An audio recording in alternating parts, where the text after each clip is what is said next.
श्रीनिवासेति श्रेष्ठतया पात्रं गुणान्वितः कौशिकोऽनन्तरङ्गार्यस्थिरं विजेतां भुवि न्यस्तात्मीयवरं वरप्रदगुरौ वैराग्यभाग्योऽर्धौ वेदान्तामृतसारवन्तमनघात् श्रीश्रीनिवासात् गुरोः श्रीशैलान्वयकौस्तुभस्थितनयं श्रेयोनिधे श्रीनिधेः वन्दे साधुकटाक्षकेडिनिलयं श्रीकृष्णसद्देशिकं श्रीवासरङ्गपरकालमुनित्रयाप्तलक्ष्मात्मरक्षणेति त्वैगागमान्तम् आचार्य भक्ति परिपूतमनर्घशीलं गोपालदेशिकमुनिं गुरुमाश्रयामः नारायणाख्येतिराजपदाब्जभृङ्ग श्रीवासयोगि गुरुणार्पितभारवीशे भक्त्यादिपूर्णवरदारि कृपात्तचिह्नं श्रीश्रीनिवासमुनिवर्यमहं प्रपद्ये श्रीनारायणयोगीन्द्रवरदारि कृपाश्रयं रङ्गेशपादविनुतं श्रीनिवासमुनिं भजे श्रीमान् वेङ्कटनाथार्य कवितार्किककेसरी वेदान्ताचार्यवर्यो मे सन्निधत्तां सदा हृदि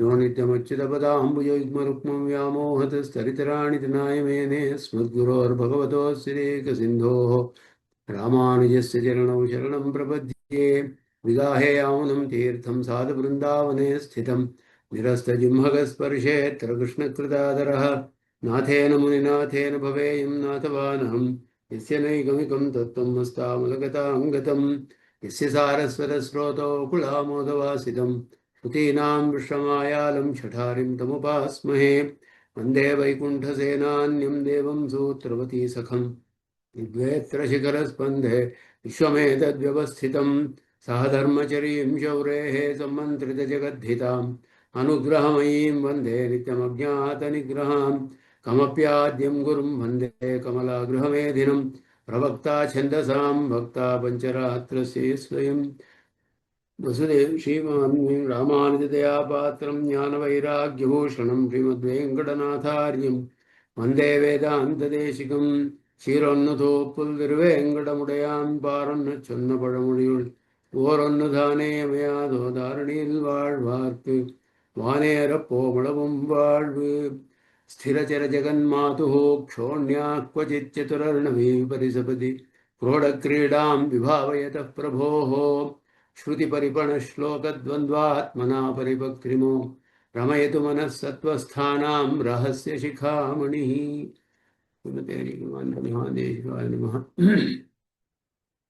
ரகசிய சிகாமணி இதுல முதல் ஸ்லோகத்தோட வியாக்கியானத்தை அனுசந்தானம் பண்ணிட்டு இருப்போம்.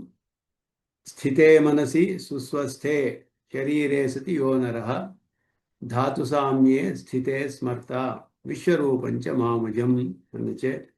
ஸ்திதே மனசி சுஸ்வஸ்தே தாத்து சாமியே ஸ்திதே ஷரீரே சதி ஸ்திதே ஷரீரே சதி யோ நரஹ அது பலத்திற்கும் பண்ணியாச்சு. யோ நரஹா அப்படி இருந்துச்சு. யஹா நரஹா எல்லா அதிகாரிகளும் எல்லாருக்கும் சர்வாதிகாரம் ஆனது அப்படின்னு சொல்லப்பட்டது. எந்த ஒரு க்ஷணத்துல மனசு சுஸ்வஸ்தமாக இருக்கிறதோ அந்த ஒரு க்ஷணத்துல பிரபத்தி பண்ணிடலாம். அதுதான் வேண்டினது. சாமான்யமான ஒரு ஞானம், நமக்கும் பகவானுக்கும் இருக்கக்கூடிய சம்பந்தம். அதே மாதிரி நமக்கு அவன்தான் அனன்ய பிராப்பியனானவன். நமக்கு வேற எந்த விதமான கதியும் கிடையாது. ஆக்கிஞ்சன்யம் என்றதோட மகா விஸ்வாசத்தோட பகவானை நாங்கள் நினைச்சா அதுவே போறோம் அப்படின்றான் பகவான். ஸ்மர்த்தா அப்படின்றது பிரபத்தியை சொல்றது அப்படின்னு. அந்த பிரபத்தி விஷயத்துல காலத்தையும் இப்படி காலத்தையும் அதிகாரத்தையும் சோதித்து அகிஞ்சன தமனான இவ் அதிகாரியினுடைய கிருத்திய விசேஷத்தை அருளி செய்கிறான் அப்படின்னு அந்த பாகம் பார்த்திருந்தோம்.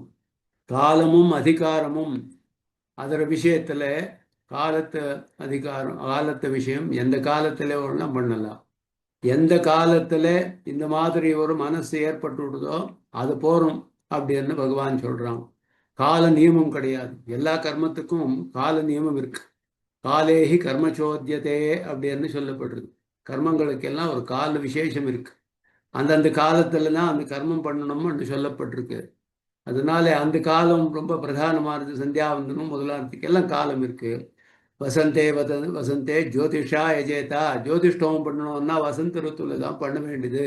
இந்த மாதிரி எல்லாம் கால நியமம் எல்லாத்துக்கும் இருக்கு. அந்த மாதிரி பிரபத்திக்கும் ஒரு கால நியமம் இருக்கோ அப்படின்னா இல்லை அப்படின்னு. கால நியமே கிடையாது. அதிகார நியமமும் கிடையாது. எல்லா கர்மத்துக்கும் அதிகாரம் வேண்டும், அதிகாரம் இருக்கணும். ராஜசூய யாகம் பண்ணணும்னா ஒரு மகாராஜா இருக்கணும். எல்லாருமே பண்ண முடியாது. ராஜசூய யாகம் வேதத்தில் சொல்லியிருக்கு. வைதிக தர்மம் ஆச்சே, எல்லாரும் ஏன் பண்ணக்கூடாது? வேதாத்தியனத்துக்கு அதிகாரம் இருக்கிறவா எல்லாம் பண்ணலாமா? முடியாது. ஒரு மகாராஜா தான் பண்ண முடியும். இந்த மாதிரி எல்லாம் விசேஷமான அதிகாரம் இருக்கு. அதே பக்தி யோகிக்கும் அப்படியே. கர்மயோகம் ஞான யோகம் பண்ணவன் தான் பக்தி யோகிக்கு அதிகாரியாராம். இந்த மாதிரி எல்லாம் நியமம் இருக்குச்சே. பிரபத்திக்கு எப்படின்னா எந்த விதமான அந்த அதிகாரம் ஆக்கிஞ்சன்யம் இருந்தால் போதும், மகா விஸ்வாசம் இருந்தால் போதும். ஒரு அதிகாரி நியமம் இல்லை, லிங்கம் இல்லை, வயசு கிடையாது, வயசோட நியமம் இல்லை, லிங்கத்தோட நியமம் இல்லை, ஞானத்தோட நியமம் இல்லை. ஒரு அதி உத்கிருஷ்டமான ஞானம் இருக்கு, அவன் தான் அதிகாரியும் சொல்ல முடியும். ஒன்றும் தெரியாத ஒரு காக்கா சொல்லும் கூட பண்ணலாம். யார் வேணும்னாலும் பண்ணலாம். அதிகாரத்துக்கு வர்ணாசிரம தர்மங்களோட நியமம் கிடையாது. யார் வேணும்னாலும் பிரபத்தி பண்ணலாம் அப்படின்னுட்டு அந்த அதிகாரத்தை விஷயம் சொல்லி எதை முக்கியமாக வேண்டியதுன்னா ஆக்கிஞ்சன்யம். எனக்கு பக்தி யோகம், நான் கர்மயோகம் பண்ணுறேன், எனக்கு சக்தி இருக்குன்னு ஒருத்தர் நினைச்சா சரி அதுவே பண்ணு அப்படின்வான் பகவான். அப்போ அவனுக்கு பிரபத்தியில் அதிகாரம் இருக்காது. கஜேந்திரம் 60,000 வருஷம் பிரயத்னப்பட்டு தான் அந்த முதலையிலேருந்து தன் காலை இழுத்து போகிறதுக்கு. அத்தனை காலம் பகவான் போடல அதை ரட்சணம் பண்ணுறதுக்கு. அப்போது அதுக்கு தெரிஞ்சது என்னால் முடியவே முடியாது, ஆதி மூலமே அப்படின்னு கூட்டுது. உடனே வந்தான் ஒரு கிணத்துல. நானே பிரயத்னம் பண்ணுறேன்னா பகவான் பண்ணு, நீயே பண்ணு, உனக்கு சக்தி இருந்தால் நீயே பண்ணு அப்படின்னுவான். எந்த விதமான சக்தியும் கிடையாது, அதிகாரமும் இல்லை, ஞானமும் இல்லை. நீதான் எனக்கு பிராப்பியன், நீதான் பிராபகன். இந்த பக்தி யோகம் எது இருக்கோ அது ஸ்தானத்தில் நீயே இருந்து எனக்கு அந்த பலன் கொடுத்துடும் அப்படின்னா பண்ணிவிடும். ஆக்கிஞ்சன்யம், அகிஞ்சன தமன் அப்படின்ற அத்தியந்த ஆக்கிஞ்சன்யம். அதுலேயும் எதுவுமே எனக்கு முடியாது அப்படின்னு சொல்லி எந்தெந்த பலம் வேணுமோ அந்தந்த பலத்துக்கு அந்தந்த உபாயம் சொல்லியிருக்கோ அதில் ஸ்தானத்தில் பகவானையே வக்காத்தி வச்சுடலாம். அதுதான் பிரபன்னனோட ஒரு ரொம்ப புத்திமானவன் இப்படி பண்ணுறான் அப்படின்னு சுவாமி தேசிகன் சொல்கிறார். இதில் சொல்லச்சே இரணாகதி தீபிகையில் சொல்லச்சே அவன் சொல்கிறான், ஒருத்தன் மேலே ஒரு பலம் இருக்கு மரத்தில், கையை எடுத்து எடுத்து எடுத்து குதிக்கிறான். என்ன பண்ணாலும் அவனுக்கு அந்த பலம் எட்டலை. அவனுக்கு கடைசியில் ஒருத்தன் எத்திரமா இருக்கிறவன் ஒருத்தன் வந்தான். அவனை கொஞ்சம் அந்த பலம் எடுத்து கொடுப்பா, என்னால் முடியல. அந்த பலம் அவனை எடுத்து கொடுத்தா அவன் நல்லா சாப்பிட்டு அனுபவிச்சான். இந்த மாதிரி ஏவம் சுதுஷ்கரம் உபாயகணம் விஹாய ஸ்தானே நிவேசேதி தஸ்ய விசக்ஷணா துவாம் அப்படின்னு சுவாமி தேசிகன் சொல்றார். தானே நிவேசேதி, அந்தந்த சுதுஷ்கர ரொம்ப கஷ்டமான உபாயங்கள் ஸ்தானத்தில் பகவானையே வக்காத்தி வச்சு நீ தான் இந்த உபாயம், எனக்கு இந்த உபாயமே கிடையாது, நீ தான் இந்த உபாயம் அப்படின்னு சொன்னால் அவனே உபாயம் ஆகிடுறான். அவனே நடத்தி கொடுத்து அவனே பலத்தை கொடுத்துடுறான். அந்த மாதிரி இந்த மாதிரி இருக்கக்கூடிய அந்த அகிஞ்சன தமன் அப்படின்னு சொல்லக்கூடிய இந்த அதிகாரி அவனோட கிருத்திய விசேஷத்தை அருளி செய்கிறான். என்ன பண்ண வேண்டியது அவன் அப்படின்னா ஸ்மர்த்தா அப்படின்னு சொன்னார். ஸ்மர்த்தா, இந்த ஸ்மர்த்தான்றதுக்கு என்ன அர்த்தம்னா ஸ்மரணேன்றது உபனிஷத்துல எல்லாம் நிறைய சொல்லப்பட்டிருக்கு. ஸ்மரணே அப்படின்றது. இந்த ஸ்மர்த்தான்னா இதுக்கு என்ன அர்த்தம் இங்கே அப்படின்னா சொல்றார். உபாசனம் போலே பிரபதனமும் சாஸ்திரஜன்ய ஞானத்தளவன்றிக்கே மாமேகம் சரணம் விரஜா என்கிறபடியே விதேயமாயிருப்பதொரு ஸ்மிருதி விசேஷமாக கையாலே இங்கே அவிதேய ஞானவாதிகளுக்கு அவகாசமில்லை. இங்கே நிறைய பாரிபாஷிக சப்தங்கள் எல்லாம் போடுறார் சுவாமி தேசிகன். ஏன்னா தத்துவார்த்தத்தை தெரியப்படுத்துச்சே பாரிபாஷிக சப்தங்களை விடுறது, ஒன்றும் பண்ண முடியாது. எல்லாம் வேறே தரிசனத்தில் எல்லாம் எப்படி ஸ்தாபனம் பண்ணுறாளோ பாஷ்யாதிகளில் பாஷ்யக்காரர் பண்ணது அதெல்லாம் இந்த சப்தங்களை வச்சுட்டு தான் நாங்கள் தெரிய முடியும் இதோட ஸ்வரூபத்தை எல்லாம். அதனாலே அது பண்ண வேண்டியிருக்கு. உபாசனம் போலே பிரபதனமும் சாஸ்திரஜன்ய ஞான தளவன்றிக்கே அப்படின்னு. இந்த சாஸ்திரஜன்ய ஞானம் அப்படின்றது உபாசனத்துக்கும் பிரபதனத்துக்கும் சமானமானது. ரெண்டும் வேண்டியது, ரெண்டுக்கும் வேண்டியது சாஸ்திரஜன்ய ஞானம். நமக்கு நான் யாரு, பகவான் யாரு, நமக்கும் அவனுக்கும் என்ன சம்பந்தம், எதுக்காக நம்ம ரட்சணம் பண்ணோம், என்னோட ஸ்வரூபம் என்ன, நான் பகவானை பகவானுக்கு கைங்கரியம் பண்ணுறதா என்னோட ஸ்வரூபம். நான் பகவானை நான் பிரார்த்தனை பண்ணால் ரட்சணை பண்ணுறான் அப்படி யார் நான் சொன்னால் அவனை பிரார்த்திப்பா நீ ரட்சணை பண்ணுறான். எதுக்காக ரட்சணை பண்ணோம்? நமக்கும் அவனுக்கும் என்ன சம்பந்தம்? ரோடில் வேறு யாரோ போயிட்டு இருக்கா, நமக்கும் அவனுக்கு சம்பந்தமே இல்லை. அவனை பற்றி நாங்கள் எதுக்கு கவலைப்படுறோம்? அவன் பாட்டுக்கு அவன் போகிறான், நம்ம பாட்டுக்கு நாங்கள் இருக்கோம். சம்பந்தம் இல்லாதவா எதுக்காக ரட்சணை பண்ணுறா? நமக்கும் அவனுக்கும் ஏதோ விசேஷமான சம்பந்தம் இருக்கணும். ரட்சணை பண்ணணும் அப்படின்னா சம்பந்த ஞானம் முக்கியமானது. நமக்கு அவன் எல்லா விதமான பந்துவும் ஆயிருக்கான். அவன்தான் பிதா, அவன்தான் பிராதா, அவன்தான் பந்து, அவன்தான் மித்திரன், அவன்தான் ரட்சகன். எல்லா விதமான பந்துவும் பகவான் தான். வேற யாருமே எனக்கு பந்துகள் இல்லை, வேற யாருமே ரட்சகால் இல்லை. நிருபாதிக ரட்சகன். இந்த மாதிரி ஒரு சம்பந்தத்தை தெரியும். எனக்கும் அவனுக்கும் பிரியாத ஒரு சம்பந்தம் இருக்கு. அது இந்த உறவு உனக்கு ஒழிக்க ஒழியாது அப்படி என்ன ஆண்டாள் சொன்னான். நீயும் அதை எடுத்து போட முடியாது. அந்த மாதிரி இருக்கக்கூடிய சம்பந்தம் நமக்கும் அவனுக்கும் இருக்கு. அப்பிரதக் சித்தமான சம்பந்தம். அந்த சம்பந்த ஞானம் இதெல்லாம் சாஸ்திரத்தினாலே தெரிய வேண்டியது, நேராக தெரிய முடியாது நமக்கு. இந்த சாஸ்திர ஞானம்ன்றது ரெண்டுக்கும் சமானமானது. அதுக்கு மேலே மாமே கம் சரணம் பிரஜா என்கிறபடியே என்ன ஒத்தனே, நான் ஒத்தனே தான், என்னையே உபாயம் வந்து நினைச்சு நீ பிரபத்தி பண்ணுன்னு அர்த்தம் இருக்கு. மாம் ஏகம் சரணம், ஒரே உபாயம், நானு தான், உன்னை ஒத்தந்தான் உபாயம் உனக்கு அப்படின்னு. சரணம்னா உபாயம்ன்ற அர்த்தம். என்னை நானும் ஒத்தந்தான் உபாயம்னு தெரிஞ்சு பிரஜா பிரபத்தி பண்ண, எனக்கு சமர்ப்பணம் பண்ண, உன்னை ஆத்ம சமர்ப்பணம் ரக்ஷாபர சமர்ப்பணம் பண்ணு. பிரஜான்னு கூடிய தாத்தும் கத்தியர்த்தகமான தாத்தும் வந்து என்னோட திருவடியில விழணும். அப்படி என்னோட பிரஜா அப்படின்னா கத்தியர்த்தகமான தாத்துகளுக்கு சம்ஸ்கிருதத்துல புத்தியர்த்தகமாகவும் அர்த்தம் இருக்கு. ஒரு ஞானத்தையும் தெரியப்படுத்துறது, கத்தியும் தெரியப்படுத்துறது, ஞானத்தையும் தெரியப்படுத்துறது. பிரஜான்னா தெரி அப்படின்னு ஒரு அர்த்தம், தெரிஞ்சுக்கோ, இந்த மாதிரி தெரிஞ்சுக்கோ அப்படின்னு. நானே உபாயம்னு தெரிய வேண்டியது என்னட்டும் ஒரு அர்த்தம் இருக்கு சம்ஸ்கிருதத்துல. அதே மாதிரி நானே உபாயம்னு தெரிஞ்சு எனக்கு சரணாகதி பண்ணுன்னுட்டும் ஒரு அர்த்தம். வந்து நீ ஒரு காரியம் இருக்கு பண்ண வேண்டியது, கத்தியர்த்தகம்னா அது ஒரு கர்மம் இருக்கு, பண்ண வேண்டிய ஒரு காரியம் இருக்கு உனக்கு, அந்த அர்த்தமும் இருக்கு பிரஜான்ற சப்தத்துக்கு. அதனால இங்க சொல்றா விதேயமாயிருப்பதொரு ஸ்மிருதி விசேஷம். விதேயம் அண்ணா ஸ்ருதினாலே விதிக்கப்படுறதுன்னு அர்த்தம். கமாண்ட், விதி அப்படின்னா பகவானோட கமாண்ட், ஆர்டர், இப்படிதான் பண்ணணும் அப்படின்னோட அர்த்தம். பகவான் சொல்றான் பிரஜா அப்படின்னு ஆர்டர் பண்ணிட்டு இருக்கான், பண்ண இப்படி நீ பண்ண வேண்டியது அப்படின்னா நாங்கள் பண்ண வேண்டிய ஒரு காரியம் இருக்குன்ட்டு அர்த்தம். வரும் நாங்கள் நமக்கும் அவனுக்கும் ஒரு சம்பந்தம் இருக்கு, அதனால நான் ஒன்றும் பண்ண வேண்டியதில்லை அப்படின்னு அர்த்தம் கிடையாது. இங்கே ஒரு விதி இருக்கு. விதி எப்படின்னா நாங்கள் பண்ண வேண்டிய காரியம் சொல்றது. அஹரஹா சந்தியாம் குர்வீதா அப்படின்னா உபாசி, சந்தியம் பண்ணணும்ன்ட்டு அர்த்தம். குர்வீதா அப்படின்னு பண்ண வேண்டியது, தியாயிதா தியானம் பண்ண வேண்டியது, இதெல்லாம் விதி சப்தங்கள், விதியை சொல்லப்படுறது. அந்த மாதிரி ரஜான்றதும் கூட விதிக்கிறது, பண்ண வேண்டிய காரியத்தை சொல்றது. அதான் கிருத்திய விசேஷம் ப்ரீவியஸ் வாக்கியத்தில் சொல்றா. கிருத்திய விசேஷத்தை அருளி செய்கிறான் அப்படின்னு. அதிகாரியினுடைய கிருத்திய விசேஷத்தை அருளி செய்கிறான். கிருத்திய விசேஷம் என்ன? பண்ண வேண்டிய ஒரு காரியம் என்ன பண்ணணும். இந்த மாதிரி அதிகாரி அகிஞ்சன தமனானவன் அப்படின்றது அதை விதிக்கிறது. இது விதின்னுட்டு பேர். இதுக்கு விதி என்ன? நாங்கள் ஒரு பண்ண வேண்டிய ஒரு காரியம், அதுல ஏதோ ஒரு காரியம் சொல்லப்பட்டிருக்கிறது பண்ணுன்னா அந்த காரியத்தை இப்போ ஜோதிஷ்டோமின சொர்க்க காமோ யஜேதா, யஜேதான்றது விதி. சொர்க்கம் வேணும் அப்படின்னு ஆசை இருந்தால் ஜோதிஷ்டோம யாகத்தை பண்ணு அப்படின்னு சொல்றது ஸ்ருதி. பண்ணாதான் சொர்க்கம் வருது. பண்ணா ஜோதிஷ்டோமம் பண்ணா சொர்க்கம் வருதுன்னு தெரிஞ்சா சொர்க்கம் வருது இல்லை, சும்மா அந்த ஞானத்தோட சொர்க்கம் வருது இல்லை, அது கர்மத்தை பண்ண வேண்டியது.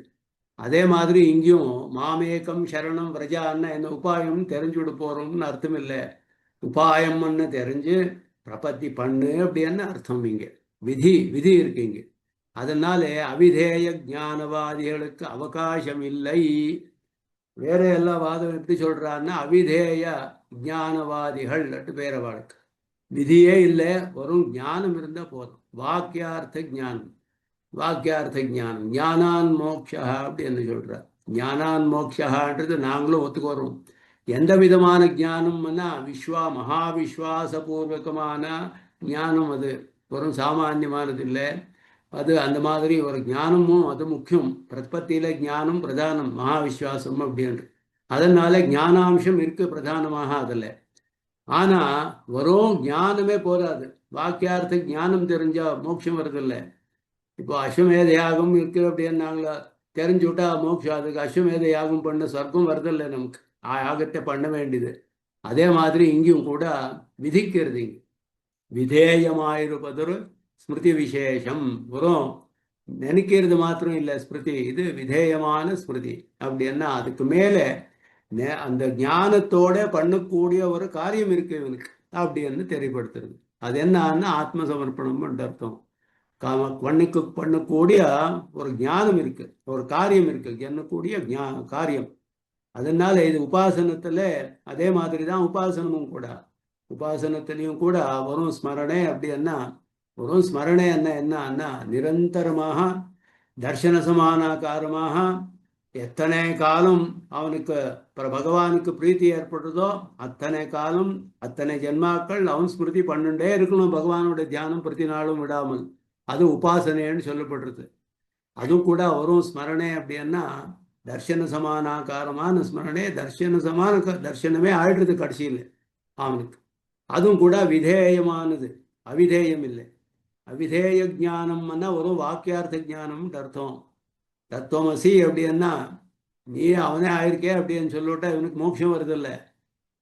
தத்துவமசினாலே சொல்லப்பட்ட பகவானோட ஸ்வரூபத்தை இவன் தியானம் பண்ணி நிரந்தரமாக பகவானோட அனுகிரகத்தை அடையணும். அப்போதான் இவனுக்கு மோட்சம். அதில் ஒரு பண்ண வேண்டிய காரியம் உபாசனைக்கு. அதே மாதிரி பிரபத்திக்கும் கூட ஒரு க்ஷண கர்த்தவியமானாலும் அந்த க்ஷணத்தில் பண்ணக்கூடிய கர்த்தவியம் இருக்கு. நம்ம ரக்ஷாபரத்தை சமர்ப்பணம் பண்ணணும்.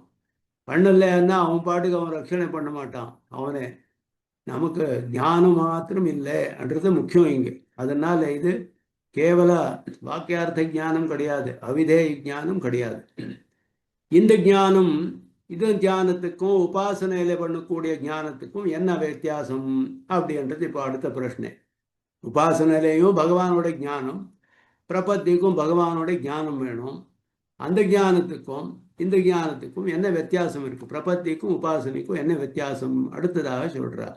இந்த ஸ்மிருதியில் அப்படின்னு பிரபத்தியில சொல்லக்கூடிய ஸ்மிருதி ஆவருத்திக்கு ஞாபகம் இல்லாமையாலும். ஆவருத்தி என்ன ரிப்பிட்டேஷன், ஆவருத்தி என்ன ரிப்பிட்டேஷன். 12 உபாசனை எப்படின்னா ஆவருத்தி அசகிருத்து உபதேசாத் பிரம்மசூத்திரம். ஆவருத்தி அசகிருத்து உபதேசாத். அந்த பிரம்மசூத்திரத்தில் என்ன சொல்றதுன்னா பகவானோட தியானம் பண்ண அப்படி என்ன சொல்லணும். எத்தனை காலம் தியானம் பண்ணும்? ஒரு நாள் பண்ண போருமா, 10 நாள் பண்ண போருமா, ஒரு விஷயம் தியானம் பண்ண போருமா அப்படின்னா அசக்கிறது நிறைய விஷயம் பண்ணணும் அப்படின்னு சொல்லிட்டு. ஒரு விஷயம் இல்லை, நிறைய விஷயம் தியானம் பண்ணு. நிறைய விஷயம் என்ன, எத்தனை காலம் அப்படின்னா மோட்சம் வர வரைக்கும் பண்ணிட்டு இருக்கணும். அது மோட்சம் எப்போ வருது அப்படின்னா பிராரப்த கர்மம் எல்லாம் கழிஞ்சார்தான் வருது. பிராரப்த கர்மத்துக்கு எத்தனை ஜென்மம் எடுக்கணும்னா யாருக்கும் தெரியாது. ஒரு ஜென்மம் இருக்கலாம், 10 ஜென்மம் இருக்கலாம், 20 ஜென்மங்கள் இருக்கலாம்.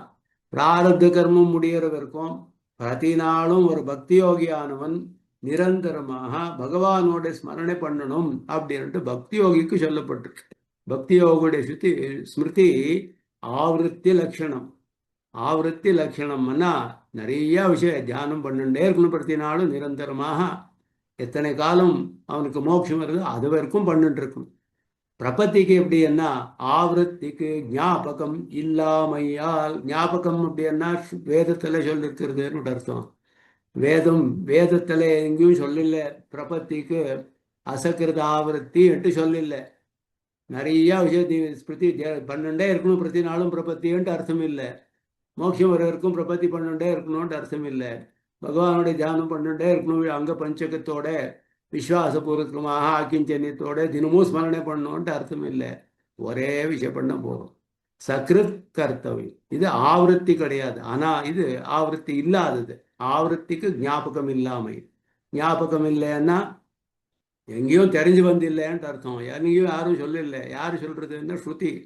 ஸ்ருதியில் எங்கேயும் சொல்லப்பட்டில்லை அந்த மாதிரியே என்னோட அர்த்தம். அதுதான் பரம பிரமாணம் நமக்கு. பிரகரணாந்தரங்களிலே சக்ருத் சப்தாதிகளால் அனாவர்த்தி காண்கையாலும் வேற பிரகரணங்கள்ல அப்படின்னா விபீஷணன் சரணாகதியோ, விபீஷணன் சரணாகதி பிரதானமானது. சகிருதேவ பிரபன்னாய அவாஸ்மீதி ச யாச்சதே அபயம் சர்வபூதேபியோ ததாமியேதத் விரதம்.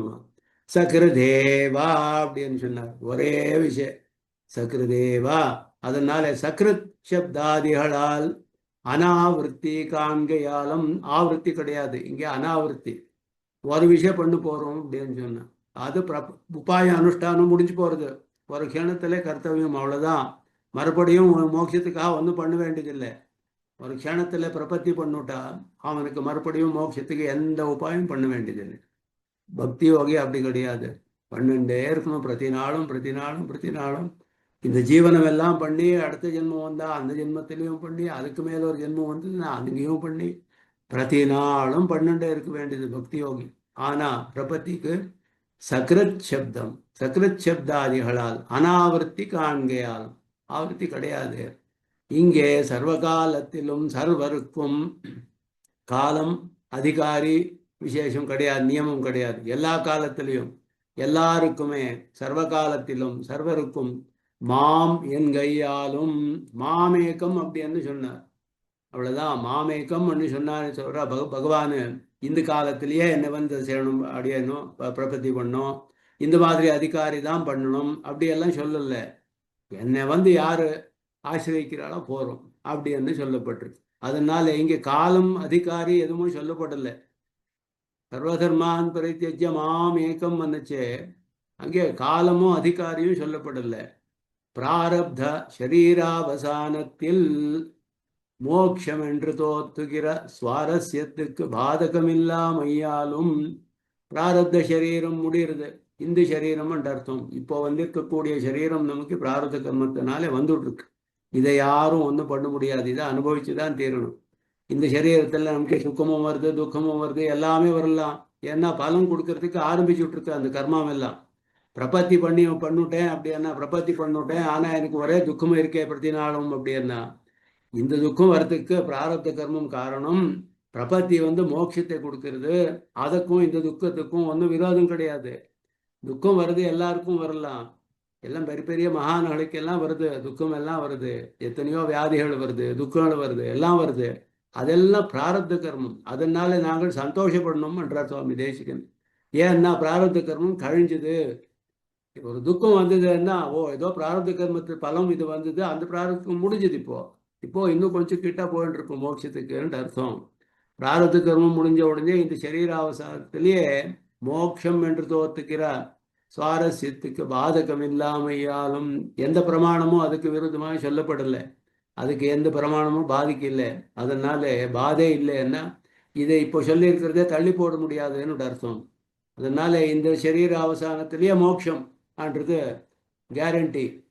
ஸ்வயத்ன சாத்திய அந்திம பிரத்யே நிரபேட்சதை சொல்லுகையாலும் பக்தி யோகிக்கு என்ன அப்படின்னா, அந்திம பிரத்யம்ன்றது அவனே கஷ்டப்பட்டு நினைக்கணும். அந்திம பிரத்யம்னா சரீரம் பிராணம் போகக்கூடிய சமயத்தில் பகவானே தியானம் பண்ணணும். ஒரு பக்தி யோகியானவன் பகவானே பிராரத்தம் பிராணம் போகக்கூடிய சமயத்தில் தியானம் பண்ணணும். அதான் அர்ஜுனுக்கு பயமா எடுத்து, என்னப்பா இப்படி சொன்னா நீ பக்தி யோகம் உபயோகம் உபதேசம் பண்ணச்சு. கர்மயோகிக்கும் அப்படிதான், பக்தி யோகிக்கும் அப்படிதான். இந்த மாதிரி அந்திம பிரத்யம்னா எப்படி வருது எனக்கு பிராணம் போகிற சமயத்தில்?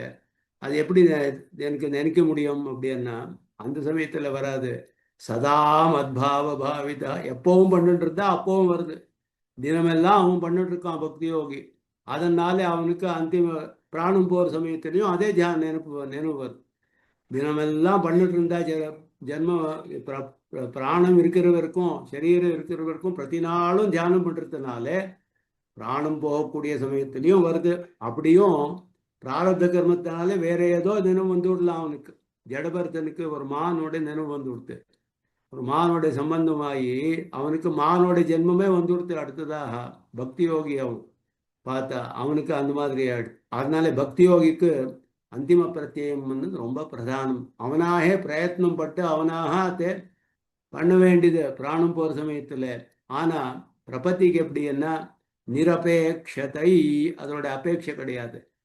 நிரபேட்சத்தை என்ன, அந்திம பிரத்ய நிரபேட்சத்தை.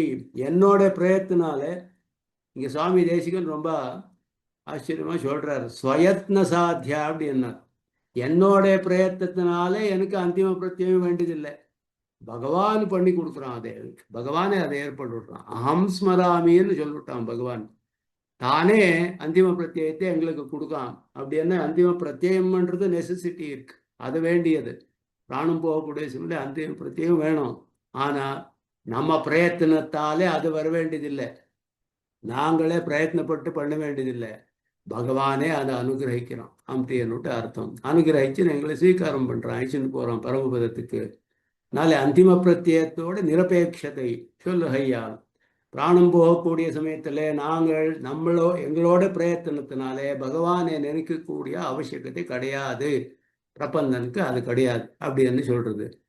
ததா என்கிற சப்தம் ஆவருத்திக்கு விலக்காக தோட்டுகையாலே. ததா அப்படின்னா இங்கே சொல்றாரு, ததஸ்தம் ரியமானம் தூ அப்படின்னுட்டு 2வது ஸ்லோகம். ததஸ்தம் ரியமானம் தூ காஷ்ட பாஷாண சந்நிபம் அகம் ஸ்மராமி மத்பக்தம் நயாமி பரமாங்கதிம். ததா அப்படின்னா அதார்த்தம் அப்படின்னு அர்த்தம். அப்படின்னா பிரபத்தி பண்ணி அர்த்தம். அவன் மரண சமயத்துல காஷ்ட பாஷாண சந்நிபம், காஷ்டத்தோடையோ ஒரு கல் மண்ணு கட்டி மாதிரி இருக்கிறான், ஒண்ணுமே தெரியல அவனுக்கு. அந்த மாதிரி இருக்கிற சமயத்துல நானே என்னோட ஸ்மரணை அவனுக்கு வர மாதிரி பண்றேன், அனுகிரகிக்கிறேன். அதனால ஆவருத்திக்கு ஆவருத்தி வேண்டியதில்லை, உற்பத்தி பண்ணி ஆடுதும் போறோம், அவ்வளவுதான். நீ தியானம் பண்ணிட்டே இருக்கணும், அப்போ நான் உனக்கு அந்திம பிரத்யேகம் கொடுக்கேன்னு சொல்லலை பகவான். ஒரு க்ஷணம் என்ன ஸ்மரணை பண்ணிவிடு, அப்புறம் நீ பிராணம் போகிற சமயத்துல நானே உனக்கு இந்த அந்திம பிரத்யத்தை அனுகிரகிக்கிறேன் அப்படின்னு சொல்லிட்டு இருக்கான் பகவான். அதனால இது உபாசனாதி சாஸ்திரங்களில் சொல்லுகிற ஸ்மிருதி அன்று. உபாசனத்தில் சொல்லக்கூடிய ஸ்மிருதி இல்லை இது. அங்கே சொல்லக்கூடிய ஸ்மிருதி எப்படின்னா ஆவருத்தி லட்சணம். ஆவருத்தி லட்சணம் அது நிரந்தரமாக பண்ண வேண்டியது. இங்கே சொல்றது அனாவருத்தி லட்சணம். இங்கே சொல்றது சக்ரத் கர்த்தவியம், ஒரே விஷயம் பண்ண வேண்டியது. அதனால இங்கே சரீராவர்த்த அவசானத்திலேயே மோட்சம் இதுக்கு. அப்புறம் அந்திம பிரத்யத்தோட அபேட்சை கிடையாது, அங்கே அந்திம பிரத்யமும் வேண்டினது. அந்த மாதிரி ஸ்மரணை பண்ணணுமோ. அதனால உபாசனத்துக்கும் பிரபத்திக்கும் நிறைய வித்தியாசம் இருக்கு அப்படின்னு சொல்றார். இங்கே அந்த மாதிரி சொல்லக்கூடிய ஸ்மிருதி இல்லை, அது நிரந்தரமாக பண்ணக்கூடிய ஸ்மிருதி. இங்கே ஒரு க்ஷணம் ஸ்மிருதி, அது போறோம். ஒரு க்ஷணம் பிரபத்தின்றது க்ஷண கர்த்தவியம் அப்படின்னுட்டு சொல்லப்படுறது. அதனால அந்த மாதிரி பிரபத்தியோட இந்த விசேஷத்தை சொல்றா இங்க. பக்தி யோகிக்கும் இதுக்கும் எத்தனை வித்தியாசம் இருக்கு. பக்தி யோகிக்கு ரொம்ப கஷ்டமான விஷயம், ஆனா இங்க ரொம்ப சுலபமானது பிரபத்தி அப்படின்னு சொல்றாரு இங்க. இங்கும் சக்ரதேவ பிரபன்னாயா என்கிற அர்த்தம் தோற்றுகிறது. இந்த ஸ்லோகத்திலையும் கூட இங்கே சரீரே தாத்து சாமியே ஸ்திதே ஸ்மர்த்தா அப்படின்னு கூட சக்ரதேவ பிரபன்னாயான்ற அர்த்தம் இங்கேயும் இருக்கு அப்படின்னு சொல்றார் சுவாமி தேசிகன். இந்த சர்ம ஸ்லோகத்துக்கு சமானமாக இருக்கு, இதுவும் வராக சர்ம ஸ்லோகம்னு சொல்லப்படுறது. அதனால கிருஷ்ண சர்ம ஸ்லோகத்து மாதிரியே இங்கேயும் கூட ராமச்சர்ம ஸ்லோகம் சக்ரதேவ பிரபன்னாய தவாஸ்மீதி யாஜிதே, அதே அர்த்தம் இங்கேயும் இருக்கு அப்படின்னு சொல்றார். எப்படி என்ன, இது பிரார்த்தனா பூர்வக பரநியாசம் என்றுமிடம். இதற்கு பிரார்த்தனா பூர்வகமான பரநியாசம், பிரார்த்தனை பண்ணதான் பகவான் நமக்கு எந்த பலத்தையும் கொடுக்குறான். பிரார்த்தனை பண்ணலைன்னா எந்த பலமும் வராது நமக்கு. எந்த பலம் வேணுமோ அதை பிரார்த்தனை பண்ணோம். நாங்கள் பிரார்த்தனை பண்ண பலத்தை அவன் கொடுக்குறான். ஐஸ்வர்யம் வேணும்னா ஐஸ்வர்யமே கொடுக்குறான், மோட்சம் வேணும்னா மோட்சத்தையே கொடுக்குறான். எதுவும் கேட்கலன்னா எதுவும் கொடுக்க மாட்டான். எது பிரார்த்தனை பண்ணால் அதை கொடுக்குறான் பகவான். இல்லைன்னா அவனுக்கு தோஷம் வந்துவிடும். ஏதாவது பலம் கொடுத்தா நாம் கேட்காமல் கொடுத்தா, நான் எதுக்கு கேட்டேன், நீ எதுக்கு கொடுத்த, எனக்கு எதுக்கு வேண்டியது அந்த பகவான்ல தோஷம் சொல்கிறோம் பகவான் பற்றி. அதனால அவனுக்கு எந்த தோஷமும் கிடையாது. யார் பிரார்த்தனை பண்ணால் அவளுக்கு பலம் கொடுக்குறான், அவ்வளோதான். நிஷ்பக்ஷபாத்தமாக கொடுக்குறான் பகவான். பிரார்த்தனா பூர்வகமான பரநியாசம் இங்கே சொல்லப்படுறது. அதுக்கு மகாவிஸ்வாசிகள் அங்கங்கள் என்றுமிடமும். மகாவிஸ்வாசம் முதலானது அங்கங்கள். இதுக்கு மகாவிஸ்வாசம், அனுகூல சங்கல்பம், பிராதிகூல்ய வர்ஜனம், இதெல்லாம் அங்கம். வர்ணாசிரமாதி தர்மங்கள் இதுக்கு அங்கங்கள் அன்றிக்க. வர்ணாசிரமாதி தர்மங்கள் அது அங்கங்களா இல்லையா அப்படின்னு சொன்னா அது பிரபத்திக்கு அங்கம் இல்லை. அது வர்ணாசிரம தர்மம் பிரபத்திக்கு அங்கம் இல்லை. பிரபத்திக்கு எது அங்கம்னா ஆனுகூல்ய சங்கல்பம், பிராதிகூல்ய வர்ஜனம், ரக்ஷிஷ்யசீதி விஸ்வாசா, அப்புறம் கோப்திருத்துவ வரணம், ஆகிஞ்சன். இது இத்தனையும் அங்கங்கள், 5 அங்கங்கள், பஞ்சாங்கம் சம்யுதமான பிரபத்தி. வர்ணாசிரம தர்மம் அப்போ அது அங்கம் இல்லை பிரபத்திக்கு. பிரபத்தி பண்ணது வர்ணாசிரம தர்மத்தோட அபேட்சை இல்லைன்னா வர்ணாசிரம தர்மம் எதுக்காக பண்ணணும் அப்படின்னு பிரச்சனை வருது. சந்தியாவந்தனம் பண்ணல, சந்தியாவந்தனமும் அங்கம் இல்லை பிரபத்திக்கு. பக்தி யோகிக்கு அங்கம். பக்தி யோகிக்கு எல்லா நித்திய நைமித்திக கர்மங்களும் அங்கம். எதுவுமே விடாமல் பண்ண வேண்டியது. ஏதாவது ஒரு நித்திய நைமித்திக கர்மா பண்ணலைன்னா அவனுக்கு பக்தி யோகம் விகலமாயிடுறது, பூர்ணமாகறதில்லை. அத்தனை வர்ணாசிரம தர்மங்களும் சுத்தியில எப்படி சொல்லியிருக்கோ அவவா அப்படி பண்ணி தான் பக்தி யோகம் பண்ண முடியும். பிரபத்திக்கு அது அங்கம் இல்லை. அப்போ சந்தியாவந்தனம் பண்ண வேண்டியதா இல்லையா அப்படின்னு சில பேருக்கு. பிரபத்தி பண்ணவன் பிரபத்திக்கு சந்தியாவந்தனம் எதுக்கு வேணும் அப்படி என்ன சொல்றார்? சுதந்திராஜ்ஞையாலே வருகின்றனா. சுதந்திரனான பகவானோட ஆக்ஞை அது. ஸ்ருதியில சொன்னப்பட்ட வர்ணாசிரம தர்மங்கள் பகவானோட ஆக்ஞை. ஸ்ருதி ஸ்மிருதிர் மமைவாக்ஞா எஸ்தாம் உல்லங்கிய வர்த்ததே ஆக்ஞாச்சேதி. அவன் சொல்றான், மம துரோகி மத் பக்தோபின வைஷ்ணவா அப்படின்னு பகவான் சொன்னான். எல்லாம் அவனுடைய ஆக்ஞை. அது ஸ்ருதி ஸ்மிருதிகளில் சொல்லப்பட்டது அவனுடைய ஆக்ஞை. அதனாலே பகவானோட சுதந்திரனான பகவானோட ஆக்ஞையானாலே வர்ணாசிரமதம் பண்ணியாதான் ஆகணும், பண்ணிதான் ஆகணும். ஆனா பிரபத்திக்கு அங்கம் ஒன்று பண்றதில்லை, அங்கமாக பண்ண வேண்டியதில்லை. ஆனா வேதத்துல விதி இருக்கிறதுனால பகவானோட ஆக்ஞை, வேதம் எல்லாம் சுதந்திரனான பகவானோட ஆக்ஞையானாலே அது பண்ணிதான் ஆகணும் அப்படின்னு சொல்லிட்டு இருக்கான். அங்கமாக இல்லை, ஆனா சுதந்திர ஆக்ஞையாலே வருகின்றன, அவனோட ஆக்ஞையாலே வருது. உபாசனத்துக்கு அப்படி இல்லை. உபாசனத்துக்கு அங்கமாக தான் பண்ணணும் அது. அதனால அங்கமாடுறது அது. என்னுமிடமும் பிரகரணாந்தரங்களிலே கண்டு கொள்வது. இதெல்லாம் வேற பிரகரணங்களே தெரிஞ்சு வருது. இதெல்லாம் தெரிஞ்சுக்கோங்க அப்படின்னு சொன்னார். ஏன்னா இது அங்கம், வர்ணாசிரம தர்மம் வந்து அங்கம் இல்லை, ஆனால் அது விட முடியாது, அதுவும் பிரதானமானது. சில பேர் சொல்கிறா பிரபத்தி பண்ணிட்டுருக்கேன் நான், இதுக்கு சந்தியாவந்தனம் பண்ணுவோம் இது பண்ணுவோம் அப்படியெல்லாம் தப்பு. ஏன்னா அதை பண்ணி தான் ஆகணும். அதெல்லாம் அதுவும் இதுவும் தனி. வேத விதி வந்து யாருமே விட முடியாது. பிரபத்தி பண்ணாலும் பண்ணலைன்னாலும் வேதத்தில் சொன்ன வர்ணாசிரம தர்மம் பண்ணி தான் ஆகணும். பக்தி யோகியும் பண்ணலைன்னாலும் அவன் பண்ணி தான் ஆகணும் வர்ணாசிரம தர்மம். அது யாரும் விட முடியாது. ஆனால் பக்தி யோகத்துக்கு அது அங்கமாயிடுறது. அதனால அவனுக்கு இன்னும் விசேஷமாக பண்ண வேண்டியது. பிரபத்திக்கு அங்கம் இல்லை அப்படின்றது இங்கே சொல்லப்படுறது. அங்கம் இல்லை, ஆனால் அது விட முடியாது என்றது ரெண்டும் பிரதானமானது. அது ரொம்ப முக்கியமான விஷயம். அது 5 அங்கங்கள் தான் சொல்லப்பட்டிருக்கு. ஆனால் வர்ணாசிரம தர்மங்கள் சுதந்திரனான பகவானோட ஆக்ஞை, அதனால பண்ண வேண்டியது அப்படின்றது. இது பூர்வ பிரகரணத்தாலும் உத்தர ஸ்லோகத்தாலும் மோக்ஷார்த்த பிரபத்தியாலே தன்னை ஒழிந்தார் முமுட்சுக்களுக்கு ஆசிரேணியர் என்கைக்காகவும் தன்னை ஆசிரித்தே மோட்சம் பெற வேண்டும் என்கைக்காகவும் இப்பிரபத்திக்கு இலக்கானதன் படிகளை பரத்வ சௌலபிய பிரதிஷ்டாபகமான பதத்திரேத்தாலே அருளி செய்கிறான். விஸ்வரூபஞ்ச மாம் அஜம் அப்படின்னா, விஸ்வரூபம் மாம் அஜம் 3 சப்தங்கள் அங்கே. शरीरे सति यो नरः धातु साम्ये स्थिते स्मर्था विश्वरूपञ्च मामजम्. விஸ்வரூபம் மாம் அஜம் 3 சப்தங்கள் அங்கே வந்திருக்கு. அந்த 3 சப்தத்தினாலே பதத்ரயத்தாலே அப்படின்னா, பதத்ரயம் 3 பதங்களாலே பரத்துவமும் சௌலபியமும் தெரியப்படுத்துறார் பகவான் அப்படின்னு சொல்லப்படுது. விஸ்வரூபனானவன் அஜனானவன் மாம் அப்படின்னார், என்ன அப்படின்னு சொன்னார். அதனால பகவான் வந்து பூர்வ பிரகரணம் அப்படின்னா இதுல முதல்ல பூமி பெராட்டி வராக பெருமாளை பிரார்த்தனை பண்றா. மத்கிருதே சர்வபூதானாம் லகுபாயம் வத பிரபோ அப்படின்னு, எனக்காக நீ என்னை ஆசிரியச்ச எத்தனையோ சேதனாக்கள் இருக்கா. பூதேவி வராக பெருமாளை கேட்குறா, பிரார்த்தனை பண்றா. என்னை ஆசிரியச்சிருக்கா எத்தனையோ சேத்தனாக்கள் பூமியில. அவ எல்லாம் உத்தாரம் ஆனும் அப்படின்னா ஒரு சுலபமான உபாயத்தை நீ அனுகிரகிக்கணும் அப்படின்னுட்டு வராக பெருமாளை பிரார்த்தனை பண்ணா. மத்கிருத்தே சர்வபூதானாம், சர்வபூதானாம் அப்படின்னா எல்லா பிராணிகளும் அப்படின்னு எல்லாருக்குமே லகுபாயம் வதா பிரபோ, சுலபமான உபாயத்தை கொஞ்சம் அனுகிரகிக்கணும் பகவானே அப்படின்னு சொல்லப்போ பகவான் சொல்றான். அதுக்கு சொன்னப்போ சர்ம ஸ்லோகங்கள் 2 ஸ்லோகங்கள் அது சொன்னான். ஸ்திதே மனசி ஸ்வஸ்தே சரீரே சதியோ நரஹ தாது சாமியே ஸ்திதே ஸ்மிருதா விஸ்வரூபஞ்ச மாமஜ அகம் ஸ்மராமி மத்பக்தம் நயாமி பரமாங்கதிம்.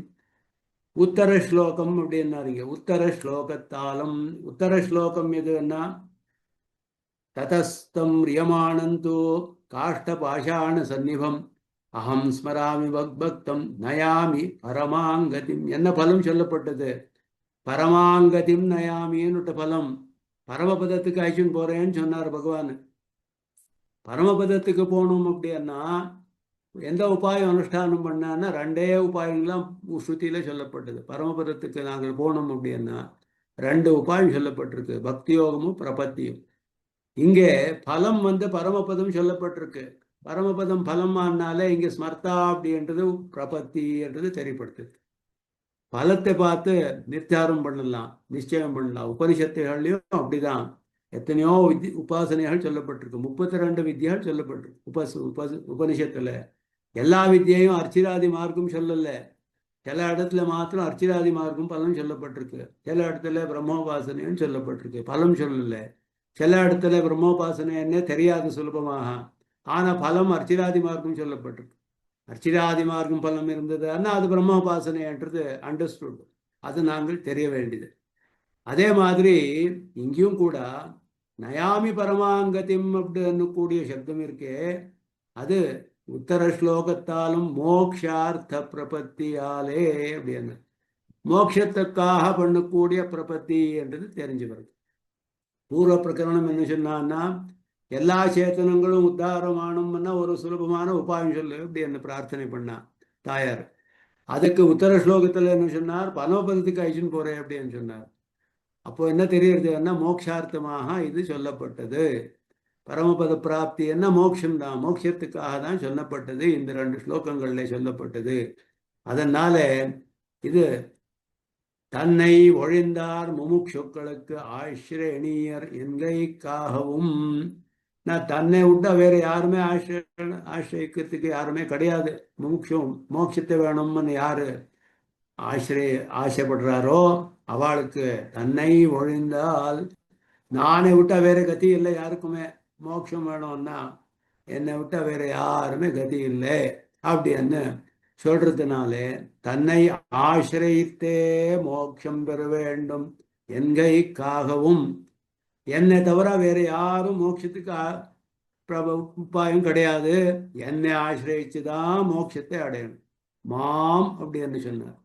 நானு தான் மோட்சத்துக்கு பிராபகன், உபாயன். அதனால என்னை தான் ஆசிரியிச்சு மோட்சம் பெற வேண்டும். இது 2க்கும் கூட இப்பிரபத்திக்கு இலக்கான தன்படிகளை, பிரபத்திக்கு விஷயமானவன் யாரு? இலக்குன்னா விஷயமானவன், லட்சியனானவன். பிரபத்திக்கு லட்சியனானவன் யாருன்னா, பிரபத்தி யார் பக்கத்துல பண்றோம்? பகவான் பக்கத்துல பண்றோம். பகவான் தான் லட்சியம். பக்தி யோகத்துக்கு யாரு விஷயம்? பகவான் தான் விஷயம். பக்தி யோகத்துக்கும் பகவான் தான் தியானம் பண்றோம். பகவானோட தியானம் தான் பண்ணப்படுறது. வேற யாரையோ தியானம் பண்ணா அந்த பலம் கிடைக்கிறது நமக்கு. இந்திரனை தியானம் பண்ணா இந்திரலோகம் கிடைக்கிறது, நமக்கு மோட்சம் கிடைக்கிறது இல்லை. பகவானை தியானம் பண்ணா பகவானே கிடைக்கிறான். இந்த பிரபத்திக்கும் அப்படிதான். இதுக்கு யாரு இலக்கு அப்படின்னா பகவான் தான். இலக்கான தன் படிகளை, தன்னோட விசேஷமான தர்மங்கள் எதுன்னா பரத்வம் சௌலபியம். பரத்வ சௌலபிய பிரதிஷ்டாபகமான அவனோட பரத்துவமும் சௌலபியமும் 2ம் இருந்தால் தான் நமக்கு பிரயோஜனம். பரத்துவம்னா மேரு பர்வத்துக்கு பரத்துவம் இருக்கு. ஏன்னா அது தங்கத்தோட பர்வத்தம், கோல்டன் மவுண்டன் அது மேரு பர்வத்தம். ஆனா அது எங்கே இருக்குன்னு யாருக்கும் தெரியாது. சௌலபியம் இல்லை, எங்கே தேடிட்டு போறது? பார்த்து வாழே கிடையாது. யாரையான பார்த்திருந்தா அது இருக்காது, அங்கே எல்லாம் எடுத்துன்னு போயிட்டு இருப்பா. அதனால மேரு பர்வதத்துக்கு பரத்துவம் இருக்கு, சௌலபியம் கிடையாது. ஒரு புல்லுக்கு சௌலபியம் இருக்கு, பரத்துவம் கிடையாது. சுலபமா கிடைக்கிறது புல்லு எல்லா இடத்துலையும், ஆனா அதுக்கு ஒரு பரத்துவமும் கிடையாது. கிராஸ் புல்லும், அதுக்கு ஒரு சௌலபியம் இருக்கு, பரத்துவம் இல்லை. என்ன பிரயோஜனம்? அதனால சௌலபியமும் இருக்கணும், பரத்துவமும் இருக்கணும். ரெண்டும் இருந்தால் தான் மோட்சம் அடையிறதுக்கு நமக்கு சாத்தியமா இருக்கு. நமக்கு என்ன பலம் வேணுமோ அது கொடுக்கக்கூடிய சக்தி இருக்கணும், அந்த மாதிரி பரத்துவம் இருக்கணும். அதே பதத்திரயத்தாலே அருளி செய்கிறான். 3 பதங்களால் சொல்லப்படுறது. விஸ்வரூபம், மாம், அஜம் கூடிய 3 பதங்கள்னாலே இந்த இந்த இந்த அர்த்தம் சொல்லப்படுறது. என்னன்னா பரத்துவம், சௌலபியம். யாரோட பரத்துவம் சௌலபியம்னா பிரபத்திக்கு யாரு விஷயமா இருக்கானோ அந்த பகவானோட பரத்துவம் சௌலபியம். வேற யாரும் மோட்சத்தை கொடுக்க முடியாது, பகவானை ஆசிரியத்து தான் மோட்சத்தை அடைய முடியும். அதனால இது அவனை ஆசிரியக்கிறதுக்கு அவன் எங்கேயோ இருக்கானா அப்படின்னா சுலபமாக இருக்கான் அப்படின்னா அவனோட சௌலபியமும் அவனுக்கு எல்லா விதமான சக்தியும் இருக்கு, மோட்சத்தை கொடுக்கக்கூடியவன் அவன்தான் என்றதுக்கு அந்த 2-3 பதங்கள் ஸ்பஷ்டமாக சொல்லப்படுது. அதுல முதலாவது பதம் இதில் விஸ்வரூபம் என்கிற பதம். இது பரத்துவத்தை சொல்லக்கூடிய பதம். நாரங்களை அயனமாக உடையவன் என்கிறா போல விஸ்வத்தையும் தனக்கு சரீரமாக உடையவன் என்கிறது. நாராயண சப்தத்துல எப்படி நாராயணாம் அயனம் அப்படின்னு சொல்றோம். நாராஹ அயனம் யஸ்ய சஹ நாராயண. நாரங்களை அயனமாக உடையவன். நாராக அயனம் யஸ்ய சஹ நாராயண. பகுபிரீ சமாசத்துல நாரங்கள் எல்லாம் அவனுக்கு ஆசிரியஸ்தானம் அப்படின்னு சொல்லப்படும். அப்படின்னா எல்லாரையும் தன்னை சரி அந்தர்யாமியாகி எல்லாத்துலேயும் இருக்கான்ட்டு அர்த்தம். நாராக அயனம்னா இருக்கக்கூடிய இடம், ஆசிரியஸ்தானம் அர்த்தம். நாராகான்னா சேத்தனாக்கள் எல்லாமே அவனால சிருஷ்டி பண்ணக்கூடிய சகலமும் நாராகான்னு சொல்லப்பட்டது. அந்த நாரங்கள் தான் அவனுக்கு ஆசிரியஸ்தானம்னு சொல்லப்பட்டது. எப்படின்னா அந்தர்யாமியாக எல்லாத்துலேயும் இருக்கான், அந்தர்யாமியாக இருக்கான். அதனால அந்த நாராயண சப்தம் எப்படி சொல்றதோ அதே மாதிரி விஸ்வத்தையும் தனக்கு சரீரமாக உடையவன். ரூபம் என்ற சப்தம் சரீரம் என்ற அர்த்தத்தை சொல்றது. ரூபம் பண்ணக்கூடிய சப்தத்துக்கு சரீரம் என்ற அர்த்தம். விஸ்வரூபம் அப்படின்னா விஸ்வத்தை எல்லாம் தன்னை சரீரமாக உடையவன். சரீரம் என்ன அப்படின்றது நமக்கு ஸ்பஷ்டமாக தெரியணும். சரீரம்ன்றது வந்துட்டே இருக்கு நிறைய இடத்துல. சரீரம் கை, காலும், மூக்கு, கண்ணு எல்லாம் இருக்கிறது இல்லை, அது சரீரம் கிடையாது. அதுக்கும் சரீரம்னு சொல்லப்படுறது எதுக்கு அப்படின்னா எது நியதமாக வேற ஒரு பதார்த்தத்தோட ஆசிரியத்திலேயே இருக்கோ, அதோட ஆதாரத்திலேயே இருக்கோ, அதுக்காகவே இருக்கோ, அதோட நியமனத்திலேயே இருக்கோ, அது சரீரம்னு சொல்லப்படுது. எது ஆதேயமாயிருக்கோ, எது நியாமியமாயிருக்கோ, எது சேஷபூதமாயிருக்கோ அது சரீரம். எது ஆதாரமாயிருக்கோ, எது நியாமகமாக இருக்கோ, எது சேஷியாக இருக்கோ அது ஆத்மான்னு சொல்லப்படுது. ஆத்ம சரீர பாவம்னா இதுதான்.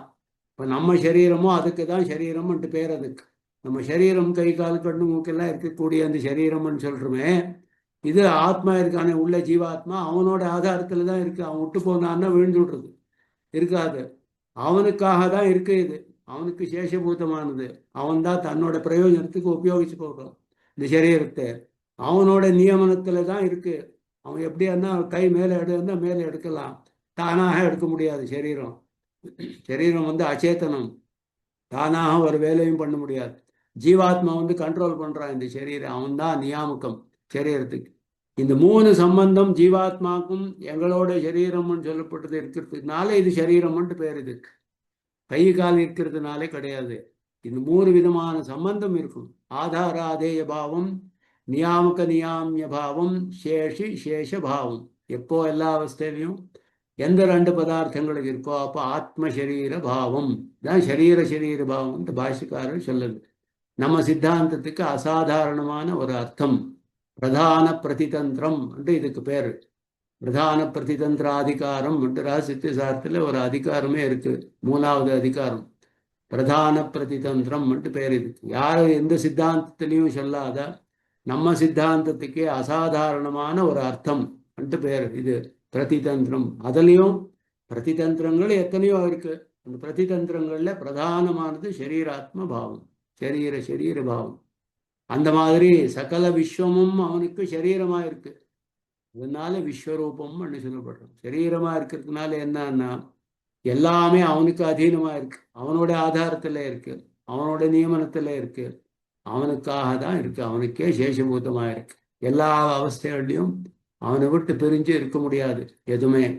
அதனால சரீரத்தை சொல்லக்கூடிய சப்தம் ஆத்மாவையும் சொல்றது. இப்போ ஒரு தேவதத்தா என்று ஒரு மனுஷன் இருந்தா, தேவதத்தா இங்க வா அப்படின்னா அவன் சரீரம் மாத்திரம் வருதில்லை, சரீரம் அச்சேதனம். ஆத்மாவையும் சேர்ந்து சரீர விசிஷ்டனான ஆத்மாவே நாங்கள் கூப்பிட்டுருக்கோம். தேவதத்தா இங்க வா அப்படின்னு சொன்னா உன்னோட சரீரத்தோட வான்ட்டு அர்த்தம். சரீரத்தையும் எடுத்துன்னு வாப்பான்னு சொல்றது இல்லை நாங்கள். தேவதத்தா வா அப்படின்னா அந்த தேவதத்த சப்தம் ஆத்மாவையும் சொல்றது, சரீரத்தையும் சொல்றது, ரெண்டையும் சேர்ந்து தேவதத்த சப்தம். அதே மாதிரி அந்த ஆத்மாவுக்கு அந்தரியாமியான பகவான் இருக்கானே அவனுக்கும் பேரு தேவதத்தான்றது. 3 பேரும் வரா. தேவதத்தா அப்படின்னா 3 பேரும் வரா. அதுதான் விசிஷ்டாத்வைத்தம். சிதச்சித் விசிஷ்டமான பகவான் எல்லாத்துலேயும் அந்தரியாமி தான். நாரங்களை அயனமாக உடையவன், எல்லாத்தையும் அயனமாக வாசஸ்தானமாக உடையவன். எதில் இல்லைன்னு சொல்ல முடியாது, இந்த பதார்த்தத்தில் இல்லைன்னு சொல்ல முடியாது, இந்த காலத்தில் இல்லைன்னு சொல்ல முடியாது, இந்த தேசத்தில் இல்லைன்னு சொல்ல முடியாது. எல்லா இடத்துலையும் எல்லாத்துக்கும் அந்தரியாமியாக பகவான் இருக்கான். எல்லா சப்தங்களும் அவனு தான் சொல்றது. நாங்கள் விவகாரத்தில் தெரியாமல் பகவான் இருக்கான்னு நமக்கு தெரியாது. அதனால தான் பாதி நிறுத்திடுறோம் சப்தத்தோட அர்த்தத்தை. அதனாலே நாங்கள் அப்படி விவகாரம் பண்ணுறோம். ஆனால் தத்துவார்த்தம் எப்படின்னா எல்லா சப்தமும் அந்தரியாமியான பகவானுக்கும் போதும். தேக விசிஷ்டனான ஜீவாத்ம விசிஷ்டனான பரமாத்மாவிற்கும் அர்த்தம் இருக்கு. எல்லா சப்தத்துக்கும் எல்லாமே ஒரு சரீரத்திலையும் 3 பேரும் இருக்கா. தேகமும் இருக்கு, ஜீவாத்மா இருக்கான், பரமாத்மாவும் இருக்கான். ஒரு சரீரமும் விசிஷ்டாத்வைத்தமே, எல்லாம் விசிஷ்டாத்வைத்தம். அந்த மாதிரி சரீராத்ம பாவம் இதான். விஸ்வத்தையும் தனக்கு சரீரமாக உடையவன். எல்லா ரூபமும் அவனது, எல்லா பேர்களும் அவனது, எல்லாம் அவனது. அந்த மாதிரி இருக்கக்கூடிய விஸ்வரூபி அப்படின்னா பகவானுடைய பரத்துவம் எப்படி இருக்குன்னு நாங்கள் நினைச்சுக்கொள்ளலாம். இல்லாத வஸ்துவே இல்லை, சகல விஸ்வமும் அவனே ஆயிருக்கான் அப்படின்னா இந்த மாதிரி பரத்துவத்தை உடையவன் வேற யாருமே கிடையாது அப்படின்றது ஸ்பஷ்டமாக தெரியுது. இத்தால் சர்வத்துக்கும் ஆதாரமுமாய், தான் சரீரத்தோட லட்சணம் சொல்றார். சரீர ஆத்மாவோட லட்சணம் சர்வத்துக்கும் ஆதாரமுமாய், நியந்தாவுமாய், சேஷியுமாய். இந்த 3 சம்பந்தம், ஆதாரம், நியந்தா, சேஷி, இது 3 கூட ஆத்மாவோட லட்சணம்.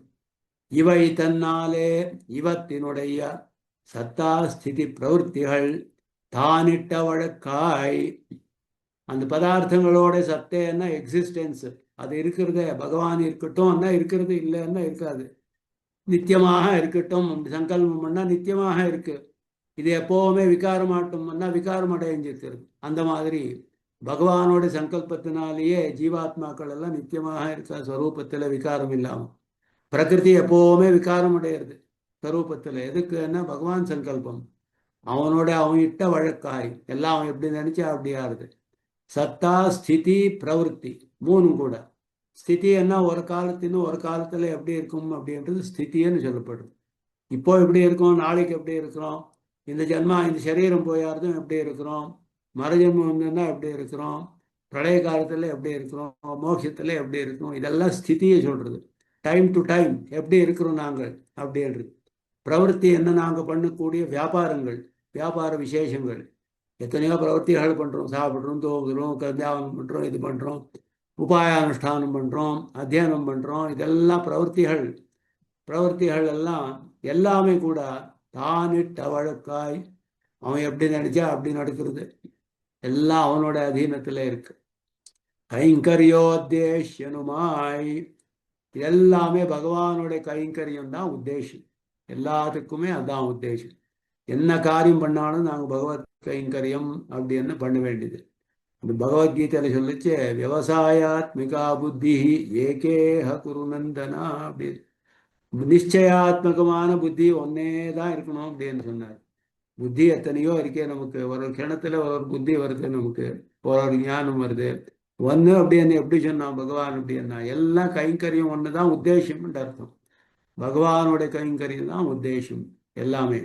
சுவார்த்தமாகம் சாது பரித்ராணாதிகளிலும் பிரவர்த்திக்கிறான் என்றும், தன்னோட சுவார்த்தத்துக்காகவும் சாது பரித்ராணமே முதலாவதுக்காகவும் அவன் பிரவர்த்திக்கிறான், பிரவர்த்தனம் பண்றான் பகவானு. ஆசிரேணியன் சர்வ வியாப்தனா கையாலே ஆசிரியிப்பார்க்கு நித்திய சந்நிகிதன் என்றும் தோற்றுகிறது. விஸ்வமெல்லாம் அவன் ரூபமானாலே அவனோட பிரயோஜனத்துக்காக அவன் பண்றான் சிருஷ்டி. அதோட லீலைன்ட்டு சொல்லப்படுறது. சாது பரித்ராணமும் அவனோட இஷ்டத்துக்காக பண்றான். அவன் சாதுகளை ரட்சணை பண்றது, பிரவருத்திகள் எல்லாம் பண்றதெல்லாம் அவனோட இச்சைதானுதான், அவனோட சங்கல்பம். அதனால ஆசிரேணியன், நாங்கள் ஆசிரியக்கக்கூடிய பகவான் சர்வவியாப்தனாகையாலே எங்கே இல்லைன்னு சொல்ல முடியாது. சர்வ வியாப்தன், விஸ்வத்துல எல்லாம் எல்லா இடத்துலையும் வியாபிச்சிருக்கான்.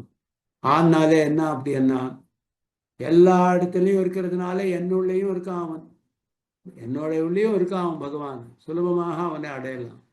என்னோட ஹிருதயத்திலேயே இருக்கான் பகவான் அப்படின்னு எல்லாம் நினைச்சுக்கலாம். அகில ஜெகன் மாதரம் அஸ்மன் மாதரம் சுவாமி பாஷிக்காரர் சொல்றார். எல்லா ஜெகத்துக்கும் நீ தாயாரு, எனக்கும் நீ தான் தாயாரு அப்படின்னு. அந்த மாதிரி சர்வவியாப்தனாகையாலே நித்திய சந்நிஹிதன், நித்தியமாக என்னோட பக்கத்திலேயே இருக்கான். ஆனா நாங்கள் தெரியல, நம்ம கர்மத்தினால மறையா இருக்கு அப்படின்னுட்டு. விஸ்வரூபம் அப்படின்றது இதெல்லாம் சொல்லப்படுறது. விஸ்வரூபம் என்ற சப்தத்துக்கு இத்தனை அர்த்தம். சர்வத்துக்கும் ஆதாரம், நியந்தா, சேஷியானவன். இவை தன்னாலே இவத்தினுடைய சத்தா ஸ்திதி பிரவருத்திகள் தானிட்ட வழக்காய் கைங்கரியோத்தேசமாய் சுவார்த்தமாகும் சாது பரித்ராணியாதிகளும் பிரவர்த்திக்கிறான் என்றும் ஆசிரேணியன். இத்தனை எல்லாம் பண்ணக்கூடிய இவன் சர்வவியாப்தனாகையாலே ஆசிரியிப்பார்க்கு, யாரு ஆசிரியக்கணும்னு இச்சைப்படுறாளோ அவளுக்கு மாத்திரமே. அவளுக்கு அப்படின்னா மற்றவாளுக்கு இல்லையா அவன் பக்கத்துல அப்படின்னா, எல்லாருக்கும் பக்கத்துல இருக்கான். ஆசிரியணியாளுக்கு விசேஷமாக பக்கத்துல தோன்றான் ஒன்று. ஆசிரியணி யார் ஆசிரியணி இச்சைப்படுறாளோ அவள் பக்கத்திலேயே எங்கும் தேட வேண்டியதில்லை, அவனை தேடிட்டு போக வேண்டியதில்லை. நம்ம ஹிருதயத்திலேயே இருக்கான் பகவான். நித்திய சந்நிகிதன், நித்தியமாக இருக்கான் அப்படின்றது இது சொல்றது. அந்த அர்த்தத்தில எல்லாம் சொல்லக்கூடிய இந்த விஸ்வரூபஞ்சமாம் அஜம் அப்படின்றது இந்த மாதிரி சொல்றது. அந்த ஸ்வரூபத்தில் மாம் என்று கூடிய அர்த்தத்தை சொல்றார். விஸ்வரூபம் கூடிய அர்த்தத்தை சொன்னார். மாம் அப்படின்னா என்ன அர்த்தம்? அங்கே ஸ்வரூபசந்நிதி, சூரியர்களுக்கும் முக்தருக்கும் யோகிகளுக்கும் காணலாம் அத்தை என்றோ. பரமபதநாதன் இருக்கான் பரமபதத்துல. நித்திய சூரியர்கள் பார்க்கிறான் அவனை, நமக்கு எங்க பார்க்க முடியும்? முக்தாள் பார்க்கிறா. யோகிகள் தியானத்துல அவனை சாட்சாத்காரம் பண்ணிக்குறா, பக்தி யோகிகள். அதனால சூரியர்களுக்கும் முக்தருக்கும் யோகிகளுக்கும் மட்டும்தானே அவன் காண முடியும். காணலாம் அத்தனை அப்படின்னா விக்கிரக விசிஷ்டானாலும் பரவியூகங்கள் இங்குள்ளார்க்கு இலக்காகவற்றோ. இங்க ரெண்டாவது வியூகம், பரரூபம் ஒன்று, வியூக ரூபம் ஒன்று. பரரூபம் பரமபதத்துல இருக்கான். அங்க ஒரு விக்கிரகம் இருந்தாலும், அவனுக்கு ஒரு ரூபம் இருந்தாலும் கூட இங்க இருக்கிறவாளுக்கு அவன் எட்ட முடியாது. அப்படி அதே மாதிரி வியூகம், வாசுதேவ சங்கர்ஷண பிரத்யும்னா அனிருத்தான்னு கூடிய 3 வியூகங்கள், அதுவும் கூட இங்குள்ளார்க்கு இலக்காகவற்றோ, நமக்கு எட்டவே முடியாது, நமக்கு லட்சியமாறதில்லை என்கிற இந்த விபூதியிலே. இப்படி இருக்கக்கூடிய இந்த லீலா விபூதி இருக்கே, இந்த பிரபஞ்சம் இருள் தரும் ஆஞ்ஞாலம் இது இருக்கே, இந்த மாதிரி இருக்கக்கூடிய பூமியில எல்லாருக்கும் ஆசிரிக்கலாம் படி, எல்லாரும் ஆசிரிக்கிற மாதிரி விபவ ரூபத்தால் நிற்கிற நிலையும். விபவ அவதாரங்கள் பண்றான், ராமகிருஷ்ணாதி அவதாரங்கள் எல்லாம் பண்றான். அதுவும் ஏதோ ஒரு காலத்துல, அந்த காலத்துல யாரு இருக்காளோ அங்க இருக்கிறவாளுக்கு யாருக்கு அந்த ஞானம் இருக்கோ அவ சில பேர் தான் அவனை தெரிஞ்சா, எல்லாருமே தெரியல, எல்லாம் சாமானிய மனுஷன் தான் தெரிஞ்சா அவனுக்கு. எல்லா காலத்திலையும் இல்லை அவன். இதற்கு மூலமாய் ஆஸ்ரேணியதை குறிப்பான கிருபாதிகளும் தோத்த மாம் என்கிறான். இதுக்கெல்லாம் மூலமாகி ஆசிரியம் பண்றதுக்கு முக்கியமான ஒரு காரணம் கிருபா, கிருபே முதலானதெல்லாம் தெரியறதுக்காக நமக்கு மாம் அப்படின்றான். விஸ்வரூ பஞ்ச மாம் அஜம்.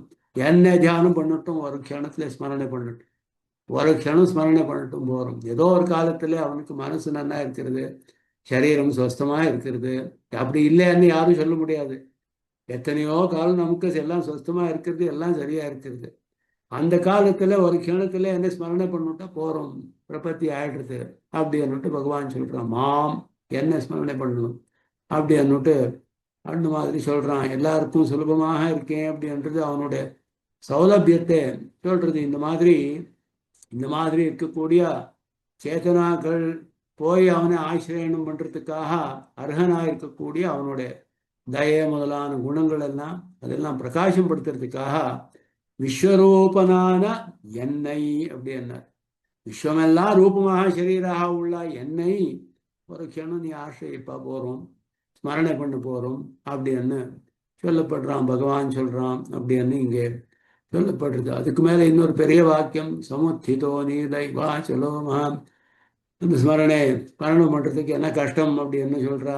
அஜம் அஜம் அப்படின்னுட்டு அந்த பாகத்தை என்னென்ன டைம் ஆண்டு வந்தது, இந்த மேல் கொண்டு அனுசந்தானம் பண்ணலாம். இந்த பாகத்துல சரியா முடியறது இல்லை, என்ன நடுவில் முடிஞ்சு போறது.